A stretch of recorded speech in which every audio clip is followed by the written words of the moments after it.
Bonsoir, bienvenue dans votre journal d'information. À la une de l'actualité martiniquaise, une mobilisation des Saint-Anais contre l'augmentation exagérée des impôts communaux. Un atelier de maquillage pour des enfants en situation de handicap était organisé ce matin à l'école de la Baie des Tourelles. Et en cette période de carnaval, l'hôpital Colson organisé ce matin également sont vidés. Les soignants accompagnés des patients ont déboulé dans l'hôpital. Nous développerons ces titres dans le journal. Partons à Sainte-Anne pour débuter l'édition. Samedi, la population s'est mobilisée contre l'augmentation des impôts locaux. En effet, depuis près de 10 ans, la taxe d'habitation était de 12,08 €. Cette année, Jean-Michel Gémieux, le maire de la commune, a augmenté cet impôt communal à 23,95 €. Un reportage de William Zali.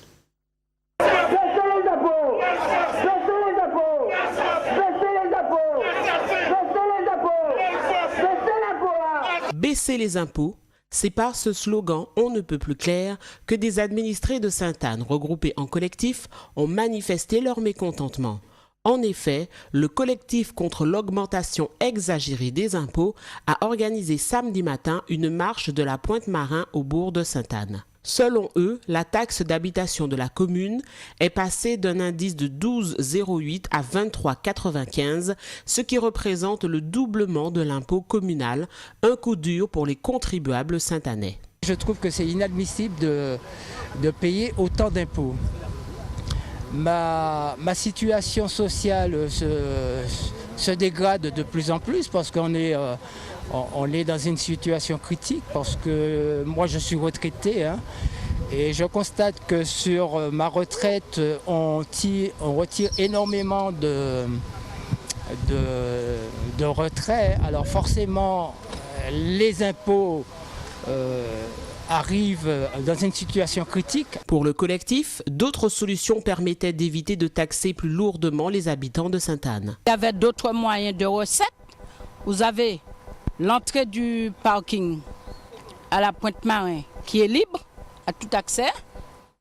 Vous avez sur le plan d'eau de Sainte-Anne, alors qu'il y avait un projet de mouillage pour les 200 bateaux qui se trouvent dans la baie, où vous avez 200 bateaux fois 100 litres d'eau par jour et par bateau.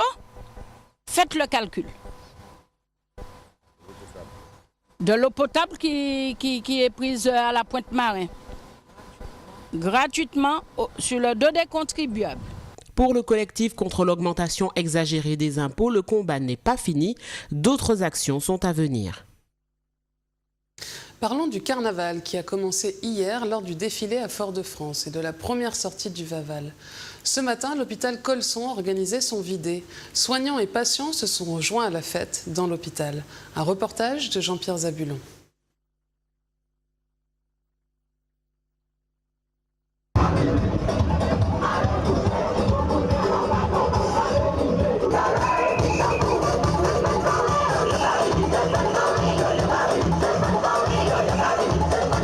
Au SSP Sud, l'ensemble de l'équipe soignante a décidé de perdurer la tradition pour que les patients, eux aussi, aient droit à leur carnaval. Une parade regroupant toutes les unités d'hospitalisation a eu lieu ce matin vers 10 h. Aujourd'hui, c'est notre grande parade à partir du recyclage. Nous avons fait tenue à fier le carnaval avec l'hôpital de Colson. Tous les lundis, c'était une coutume. Et comme nous sommes une antiquité de Colson, donc j'ai perdu la tradition.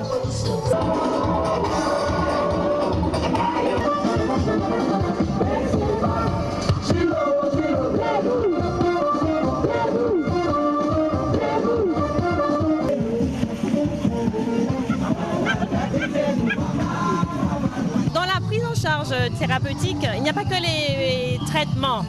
Il y a aussi ce genre de manifestations que nous organisons une fois par an dans le cadre du carnaval. Il y a aussi des sorties récréatives, des sorties plage, des sorties cinéma. Et ça permet aux patients de se défouler, de décompenser tout en s'amusant.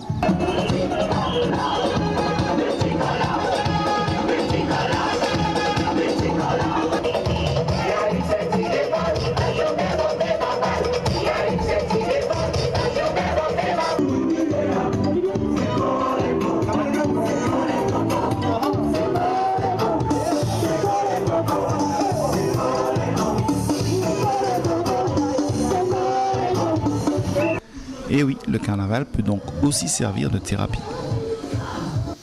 Pour rester dans l'ambiance du carnaval, allons à l'école de la Baie des Tourelles. Fermée en cette période de vacances des Gras, l'association Pays d'enfants Martinique et la ville de Fort-de-France y avait convié ce matin les enfants en situation de handicap pour un atelier maquillage. Priscilla Hippolyte les a rencontrés. Reportage. Lundi 8 février, l'association Pays d'enfants Martinique et la ville de Fort-de-France ont organisé pour la 3e édition un carnaval en faveur des jeunes en situation d'handicap à l'annexe de l'école Baie des Tourelles. Au programme, ces jeunes ont pu participer aux ateliers maquillage, percussion, ainsi qu'à diverses animations assurées par le groupe Nous Pas Saves. D'organiser un carnaval pour les personnes en situation de handicap, puisqu'il semblerait qu'on ait oublié cette tranche de la population. Là, c'est fait en journée, vraiment bon, où c'est mélangé avec les jeunes, les moins jeunes. C'est vraiment, si vous voulez, pour toutes les personnes en situation de handicap. L'association Pays d'enfants Martinique, qui accueille des personnes en situation de handicap de manière hebdomadaire, tous les jours de la semaine, de 8h à 16h. Nous essayons de marquer les temps forts de l'année avec nos bénéficiaires. Donc là, c'est carnaval.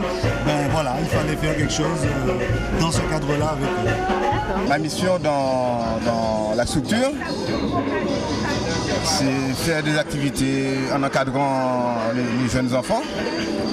Parce qu'il y a des particularités, bon, on les prend comme ils sont, mais on arrive quand même à faire quelque chose avec eux. Notamment, vous avez vu aujourd'hui comment ils se sont dévoués pour l'animation musicale que je prodigue. Moi, c'est un peu ma spécialité, c'est de faire des initiations d'instruments traditionnels comme le tambour, tiboua chacha. Et puis, je prolonge aussi mes activités par des contes qu'on met en scène.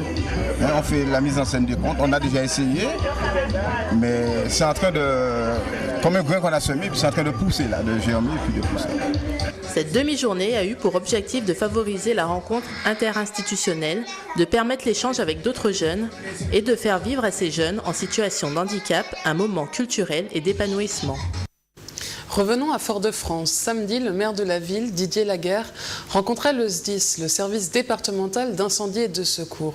Une rencontre pour éclaircir la situation et couper court aux rumeurs. Un reportage de Manuela Montlouis. Le préavis de grève des pompiers a été entendu. Le maire de la ville de Fort-de-France a reçu une délégation de pompiers ce samedi afin de faire le point sur la réalité financière entre la ville et le SDIS, le service départemental d'incendie et de secours, qui connaît d'importantes difficultés budgétaires.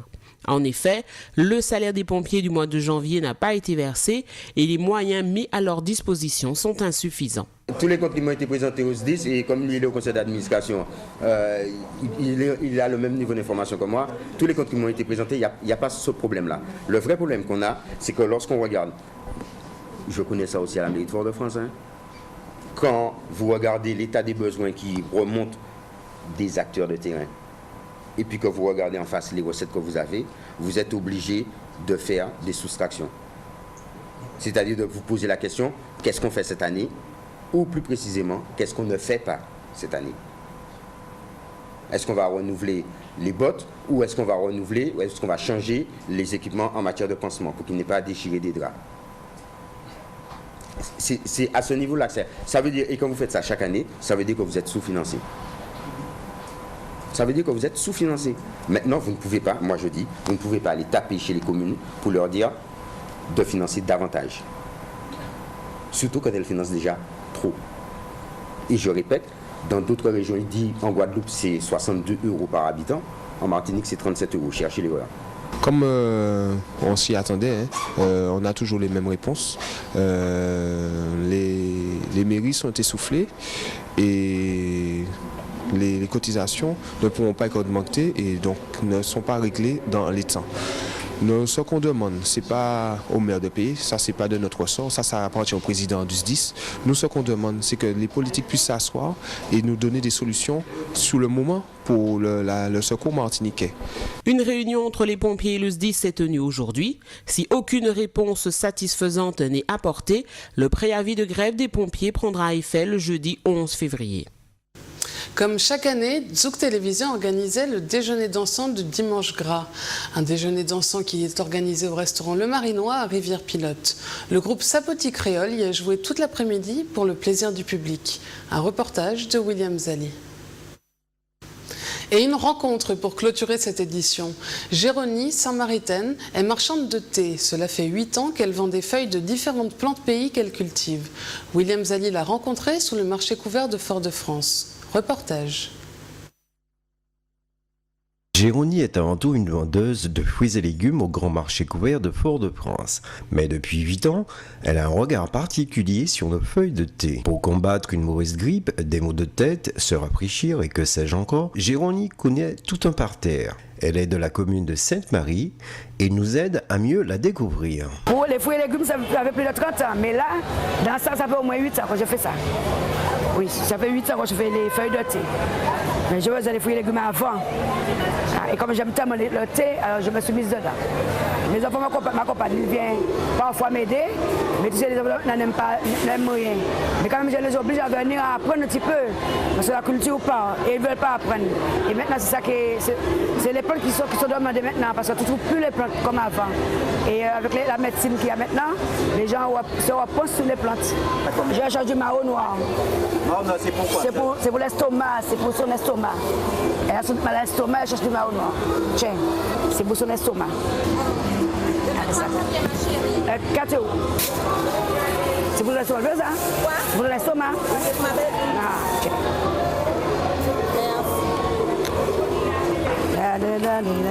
Puis j'ai tout ça là chez moi parce que je me soigne par mes enfants aussi.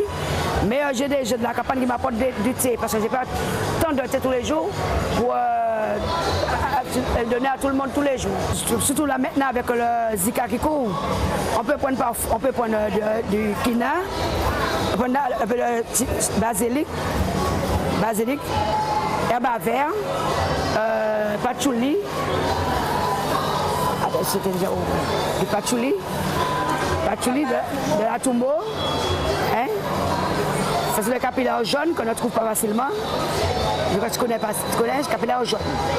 Le dimanche seulement j'ai des jours de repos ou si je pars en vacances. Mais autrement dit, je n'ai pas de jours de repos. Hein? Je travaille du lundi au samedi. C'est après toute ma journée, tout mon temps. Alors je pars tôt, je pars le matin, je pars le soir. Avant d'aller au carnaval, je vais prendre du thé de basilic pour se réchauffer les membres, pour pouvoir bien pour le vider. Et puis après le vider, après tous ces vidés-là, de faire un bon feuillage. Pour les douleurs musculaires qu'ils auront après, les courbatures qu'ils auront après. Je dois avoir 40 centimes, d'accord? Combien? 40 centimes. D'accord, d'accord. Voilà. D'accord, bonne journée, bon carnaval. D'accord. Les gens d'avant avaient tous le petit jardin créole auprès de chez eux. Parce qu'ils plantaient les premières plantes. Ils veulent dire la menthe glaciale, l'absinthe, basilic, du quina, un peu de patchouli, un peu de citronnelle. Ce sont les premières plantes. Quand tu es malade, tu prends ça vivement, tu veux un thé, tu es guéri. On disait qu'on guérissait les morceaux de serpent. Qu'est-ce qu'on connaissait? Et avant, on faisait ça. Alors et maintenant, personne ne connaît pas ça. On pouvait guérir quelqu'un qui avait pris une pyrésie, par exemple. Personne m'a fait ça, on ne les prépare. Bon, si toutefois ça un jour arrive, qu'on puisse faire un bouquin, je peux le faire. Mais pour un bouquin, il faut que tu aies l'aide de quelqu'un d'autre. Tu vas pour t'aider à faire ça. Mais j'ai tout ça en mémoire, j'ai tout en mémoire. J'ai donné à mes enfants le secret. C'est la fin de cette édition. Merci de nous avoir suivis. Retrouvez dans un instant les informations nationales et internationales avec Euronews. Et à 20h30, retrouvez votre magazine Portrait qui, cette semaine, est allé à la rencontre de Koulita. Passez une agréable soirée sur Zouk TV. À demain.